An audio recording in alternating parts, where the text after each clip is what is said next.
வணக்கம் நண்பர்களே. காத்திரை விதி சீரியல் செம பரபரப்பாக போயிட்டு இருக்குன்னே சொல்லலாங்க. பரபரப்பான கட்டத்தில் பார்த்தோன்னா ஹாஸ்பிட்டல்ல இருந்து இந்த ராஜராஜா உயிரோடி போகக்கூடாது அப்படின்னு சந்திரா முடிவெடுக்கிறாங்க.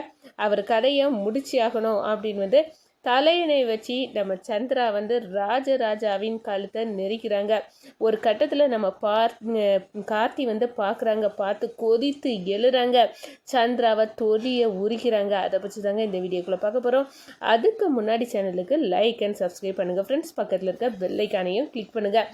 அப்போ தான் நான் போட்டுற ஒவ்வொரு வீடியோவும் நோட்டிஃபிகேஷனாக உங்களுக்கு கிடைக்கும். வாங்க ஃப்ரெண்ட்ஸ், வீடியோக்குள்ளே போகலாம். ஃபஸ்ட்டு எடுத்த உடனே பார்த்தோன்னா ஒரு செம அதிரடியான பரபரப்பு கட்டம் அப்படின்னே சொல்லலாங்க. பரபரப்பான கட்டத்தில் பார்த்தோன்னா நம்ம சந்திரா எல்லாத்தையும் சிவனாண்டிக்கிட்ட ஃபோனை போட்டு சொல்கிறாங்க. இந்த பாருங்கள், நம்ம ஒன்று நினச்சா இங்கே நடந்தது வேற. அந்த மருது பித்தலாட்டம் எல்லாம் வெளிப்பட்டு அவரை கைது பண்ணிட்டு போயிட்டாங்க. இப்போ ரேவதிக்கு கல்யாணம் நின்று போச்சு. ஆனால் மருது இங்கேருந்து ஜெயிலுக்கு போகிறதுக்கு முன்னாடி ஒரு வேலையை பண்ணிட்டு போயிருக்கான். அதான் ராஜராஜாவை கத்தியால் குத்திருக்கான். என்ன சொல்கிற சந்திரா அப்படின்னு சிவனாண்டி கேட்க நேரம், ஆமாம், இப்போ உயிருக்கு போராடி ராஜராஜா ஹாஸ்பிட்டலில் அட்மிட் ஆகிருக்காரு. அப்போனா இது நம்மளுக்கு நல்ல விஷயந்தான் அப்படின்னு சொல்ல நேரம், நான் ஒன்று இப்போ சொல்லுறேன், அதை நீங்கள் செய்யணும். என்ன சந்திரா செய்யணும் சொல்லு, அதை நான் செய்துறேன் அப்படின்னு அந்த இடத்துல சிவனாண்டி கேட்குறாரு. அப்போ தான் சொல்கிறாங்க, இந்த பாருங்கள், எப்படினாலும் இந்த ராஜராஜாவை வச்சு நம்ம ஒன்று சம்பவம் பண்ணணும். அதுக்காக தான் இந்த ராஜசேதுபதி கொடுத்த வாக்கை நிறைவேற்ற முடியாது. ஏன்னா இந்த வருஷம் கும்பாபிஷேகத்துக்கு 90 நாட்களில் நடத்தி வைப்பேன் அப்படின்னு சொல்லியிருக்காரு. ஆனால் 90 நாட்களுக்குள்ளே ராஜராஜா இப்போவே இறந்துருவார். அது பிறகு கும்பாபிஷேகம் ராஜராஜா கையால் எங்கே நடக்க போகுது, அதனால் கும்பாபிஷேகம் நடக்காது அப்படின்னு ஊரில் ஒரு புரளியை கிளப்புங்க. அப்போது உண்மையாட்டே ராஜராஜா குணமாகி வந்துட்டா என்ன பண்ண சந்திரா?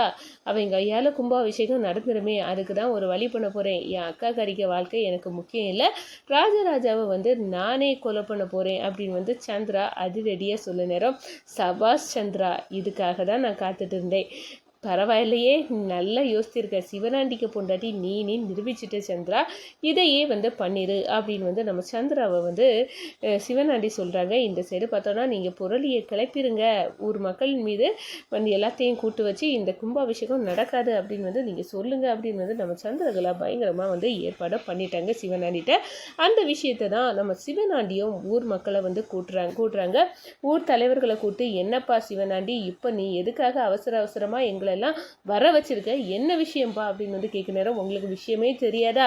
அந்த ராஜராஜா உயிருக்கு போராடி ஹாஸ்பிட்டலில் இருக்காரு. அப்படின்னா கும்பாபிஷேகம் நடக்காதுங்க. இந்த வருஷமும் போன வருஷமும் அபிராமி இறந்து கும்பாபிஷேகம் நடக்காமல் போச்சு. இந்த வருஷம் அந்த ராஜராஜா இறந்து கும்பாபிஷேகம் நடக்க போகிறதில்ல. எப்படினாலும் பார்த்தாலும் ராஜசேதுபதி கொடுத்த வாக்கை காப்பாற்ற முடியாமல் திணறதான் போகிறாரு அப்படின்னு அந்த இடத்துல சொல்ல நேரம், அடடா என்ன பண்ண அப்படின்னு மண்டையை பிச்சுக்கிட்டு ஊர் மக்கள் எல்லாம், சிவனாண்டி நீ சொல்லுதெல்லாம் உண்மைதானா?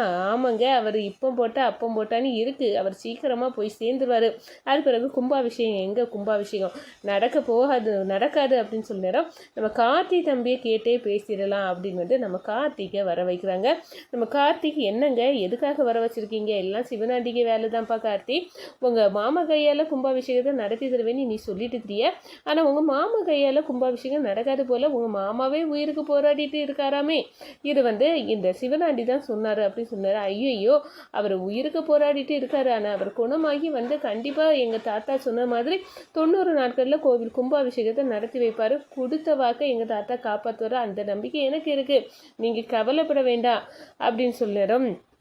சிவனாண்டி எதுக்கு எடுத்தாலும் இப்படியே நீ ராஜசேதுபதி குடும்பத்தை குறை சொல்லுதை நிப்பாட்டுப்பா. கார்த்தி தம்பி சொன்னது தான், கொடுத்த வாக்கு அவர் காப்பாற்றக்கூடிய பரம்பரை, நாக்கு சுத்தம் உள்ள பரம்பரை அப்படின்னு ஊர் மக்கள் நம்ம சிவனாண்டிக்கிட்ட பேசுகிறாங்க. இந்த சைடு இது வேலைக்காகாது சந்திரா, நீ சொன்ன விஷயத்த இப்போ நடத்திரு, அந்த ராஜராஜா கதையை முடிச்சிரு அப்படின்னு நம்ம ராஜராஜா கதையை முடிக்கிறதுக்கு சிவனாண்டி சந்திராவுக்கு ஃபோனை போடுறாங்க. நம்ம சந்திராவும் இதுவும் நல்லதுக்கு தான் அப்படின்னு அந்த இடத்துல யோசித்துக்கிட்டு யாரும் இல்லாத நேரத்தில் என் அக்கா காரிக்க வாழ்க்கை எனக்கு முக்கியம் கிடையாது. இந்த சிவனாண்டி சொன்னது மாதிரி, என் கணவர் சொன்னது மாதிரி நான் ராஜராஜா கதையை முடிக்க துணிஞ்சிட்டேன் அப்படின்னு அந்த இடத்துல சந்திரகலா நினைக்கிறாங்க. ஒரு கட்டத்தில் இந்த சைடு பார்த்தோன்னா நம்ம கார்த்தி இந்த சிவனாண்டி இந்த அளவுக்கு போனான்னா கண்டிப்பாக இந்த சந்திரா அந்த உண்மையை அதை நிரூபிக்கும் விதமாட்டு மாமாக்க உயிருக்கு உல வச்சாலும் உல வைப்பா. அப்படியெல்லாம் நடக்கக்கூடாது. நம்ம மாமாவை நம்ம காப்பாற்றி கொடுக்கணும் அப்படின்னு அந்த இடத்துல கேர்ஃபுல்லாக இருக்கணும் அப்படின்னு கவனிக்கிறாங்க. இந்த சைடு இங்கே யாருமே இல்லை அப்படின்னு நம்ம கார்த்தி இருக்கிற கவனிக்காத சந்திரா நம்ம ராஜராஜா பெட்டில் படுத்திருக்க நேரம் என்ன 2 நாளில் டிஸ்சார்ஜ் ஆகி ஊருக்கு போயிடலாம். ஊருக்கு போகிறதோட கார்த்தியை மருமகனாக ஏற்றுடலாம். ரேவதிக்கு மறுபடியும் கல்யாணம் பண்ணி வைக்கலாம். இப்படியெல்லாம் கனவு காணாத ராஜராஜா, உனக்கு அதுக்கு முன்னாடி ஒரு வேட்டு வைக்கிற போகிறேன். உன்னை கொண்டுக்கிட்டு அந்த படியை நான் ராஜராஜா மேலே தூக்கி போட போகிறேன். ராஜராஜா உன்னை கொண்டுட்டு அந்த பழியை நான் கார்த்தி மேலே தூக்கி போட்டு பண்ண போகிறேன் ஒரு சம்பவம் அப்படின்னு அந்த இடத்துல சந்திரா முடிவு பண்ணிட்டாங்க. அதே நேரத்தில் இந்த சைடு பார்த்தோன்னா நம்ம கார்த்தி பார்த்துட்டே இருக்காங்க. நம்ம சந்திரா தலையினையை தூக்கி வச்சு நம்ம ராஜராஜாவை அமுக்குறாங்க. இதை கவனிக்கிறாங்க. ஒரு கட்டத்தில் சந்திராவை அடித்து விழுக்கிறாங்க. எதுக்காக இந்த வீட்டுக்கே இருண்டகம் பண்ணிட்டு இருக்கவும் அக்கா காரிக்க வாழ்க்கையே அழிக்க துணிஞ்சிட்ட நீ ஒரு படுபாவி, உன்னை விட மாட்டேன்டி அப்படின்னு அடின்னு அடித்து விழுக்கிறாங்க. அப்போ நான் நம்ம சாமுண்டேஸ்வரி ஏண்டி எதுக்காக நீ இப்போ இவனுக்கிட்ட அடி வாங்கிட்டு இருக்க, இவன் எதுக்காக ஒன்று அடிக்கிறான் அப்படின்னு அந்த இடத்துல தடுத்து சாமுண்டேஸ்வரி கேட்குறேன்னா, என்ன உங்கள் தங்கச்சியை நீங்கள் காப்பாற்ற வரீங்களோ, உங்கள் வாழ்க்கைக்கே உல வச்சுட்டாத்த இவன் நம்ம கார்த்தி சொல்கிறாங்க ராஜராஜா மாமாவை கொல்ல துணிஞ்சிட்டா, அதை பார்த்து தான் நான் இப்படி அடித்தேன் அப்படின்னு சொன்னால் என் தங்கச்சி மேலே நம்பிக்கை இருக்குது, அவளுக்கு மேலே இந்த கை வைக்க வேலையெல்லாம் வச்சுக்கிடாத அப்படின்னு சொன்னேன். அக்கா நான் மாமாவுக்கு அப்படி பண்ணுவேனாக்கா, மாமா கண்ணு முடிச்சிட மாட்டாரான்னு விடிய விடிய காவல் கிடக்கேன், என்னையே சந்தேகப்பட வச்சுட்டாங்க, இவனை விடக்கூடாதுக்கா அப்படின்னு சொன்னாரு. யாரடி சந்தேகப்பட்டா? உன்னை சந்தேகப்பட்டா என் கண்ணையே நான் சந்தேகப்படுற மாதிரி ஆயிரும். நான் உன்னை சந்தேகம் ஒரு காலம் பண்ண மாட்டேன் சந்திரா அப்படி சொல்லுவேன். அக்கா நீ இப்படியே இரு, இதுதான் எனக்கு வேணும் அப்படின்னு அந்த இடத்துல சந்திரா நினைக்கிறாங்க அப்படின்னே சொல்லலாம். இந்த சைடு பார்த்தோன்னா சந்திரா நீ சிவனாண்டி கூட சேர்ந்து போட எந்த திட்டமும் நடக்காது. கண்டிப்பாக மாமாவை நான் காப்பாற்றுவேன். மாமாவுக்கே சுய நினைவு வரும்.